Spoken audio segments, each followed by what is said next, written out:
So today I am going to talk about how you can break down a huge, daunting project into doable tasks. Now, if you don't already know me, my name is Anna and I make videos about digital planning and time management by using note-taking apps and project management apps. So if you're into that kind of content, definitely subscribe so you won't miss out on any new videos coming up. So I got a request to do a video about the workflow of breaking down projects, either from your bucket list and or your brain dump, breaking them down into simple tasks, giving them due dates and how to include them in your planner, all in an organized manner. So whenever you want to pursue something that requires a lot of steps and time, you'll know exactly how to start. So let's just get started. I'm using ClickUp at the moment, and I have already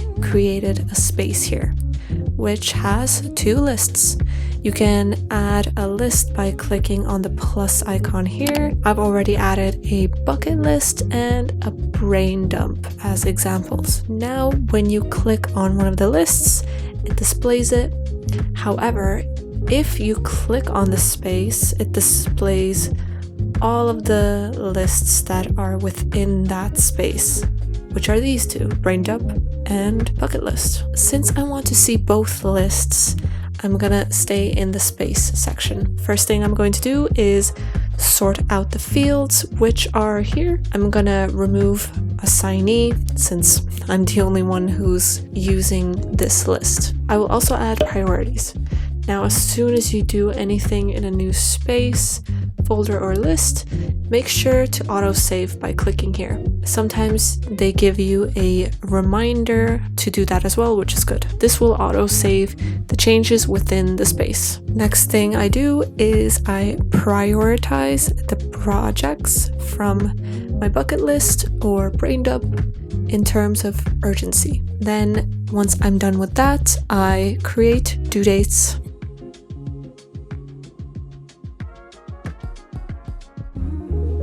I'm going to create a space for those projects to be in, and you can do so by clicking here. It'll ask for the name of the space, so I'm gonna call it projects.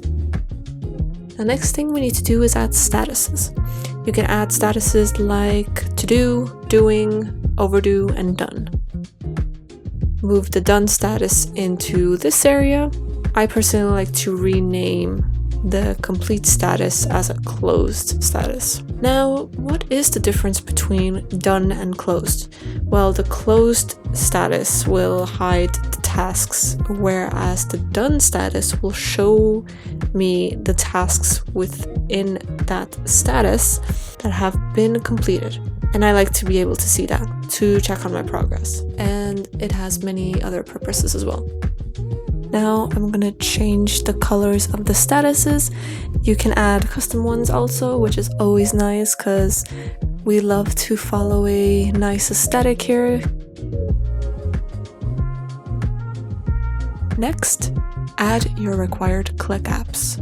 ClickUps are basically features that you can add to your space. You don't need to add all of these. Start simple, just enable custom fields, priority, and tags as the simplest setup. I am also going to add milestones, a dependency warning, and an incomplete warning. You can always add more or less whenever you want. And you can change this in the settings as well if you feel like you want to remove or add something else. And as a view, just have the list for now. You can add more later when needed.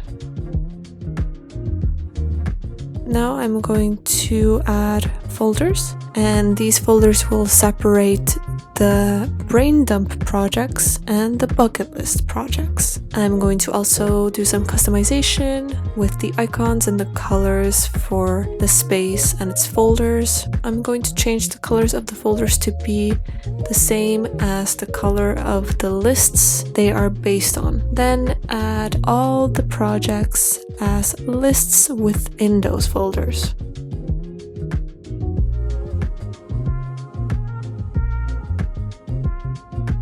And and then we make a simple bullet point list about all the things you can think of that you can do to complete it. I'm going to start off with the highest priority project. Anything you can think of, think as many things as you can on the spot. There's always more ideas that will come into your head, and you know, in the future there's always new things to be added, and that's just a part of the process. I'm also going to write things that I would need to research or get more info on related to that project. Most likely you will not know everything and you will need to do some research, so just add any things you would need to look up, and from there you'll just know what other steps you need to take. Then break the tasks down into subtasks or steps if needed. Basically, you don't have to do this for every task because it's definitely not needed, but when it comes to tasks that will take a few hours, for example, you could possibly break them down even more. And as you can see, there's a few examples on the screen that I'm doing right now. I'm breaking a few down, but not all of them. And that will just make the bigger tasks look less intimidating, because once you go into them, it's broken down into even smaller steps, which are even easier to do, and that kind of gets rid of the mental block as well, because you'll know exactly what to do. So anything that's really big or daunting or requires a lot of steps, definitely break that down.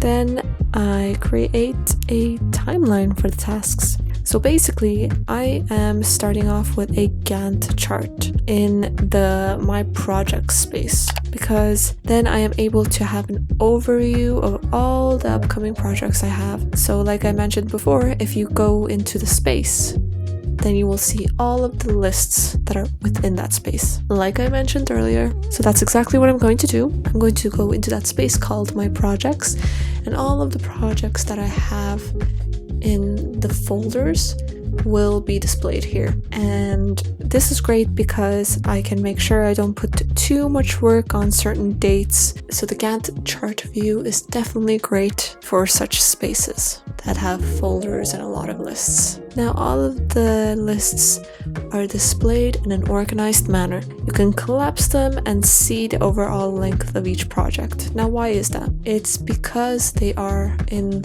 their designated folders, and the main title here is the folder, and then when you open it up, those are all the lists within that folder. I'm also going to set a status color scheme, so I can have a visual representation of tasks that I am working on, what's overdue, and what's done, and so on.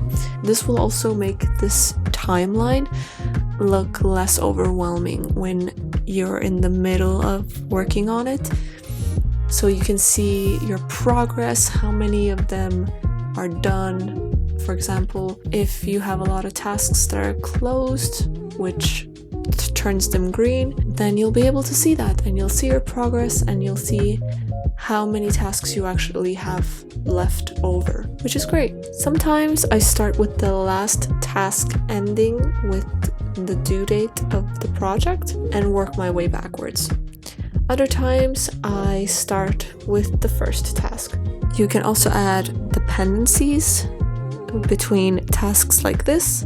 This is a way of blocking future tasks being done when the tasks before them need to be completed first. And this is another reason why the done list is very beneficial, because you can set the tasks as done, and that lets ClickUp know that you've completed it, so it unblocks them so you can work on them and add them to the done status as well. Now the gray lines you see here represent the folders, and the green lines represent the lists.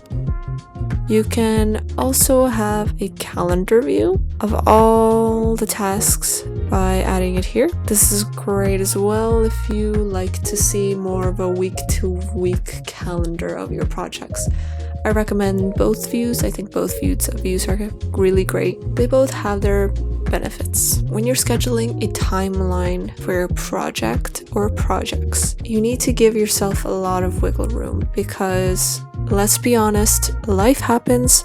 So don't make the schedule too tight, because even if you try your best, something will get in the way and you will need a little bit more time than you expected. And that is totally okay. Also, if you give yourself more wiggle room, it'll be less stressful as well. Now, if you're focusing on one project at a time, then the schedule can be a little tighter. However, if you're focusing on multiple projects at one time, 3 projects for example, on the same time frame, then the schedule should be extended a lot more, depending how much time you overall have in your day-to-day life.